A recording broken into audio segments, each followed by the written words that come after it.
আমি হালক। আমার আবার শীত কিসের? এই শীতেও ঠান্ডা পানিতে গোসল করব। আজকে দেখিয়ে দেব হাল্ক কাকে বলে। Let's go.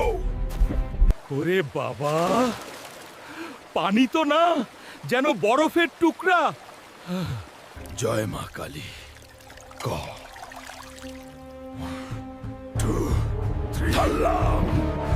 ও মাগো, বাঁচাও, মরে গেলাম রে। কাকা কাকা,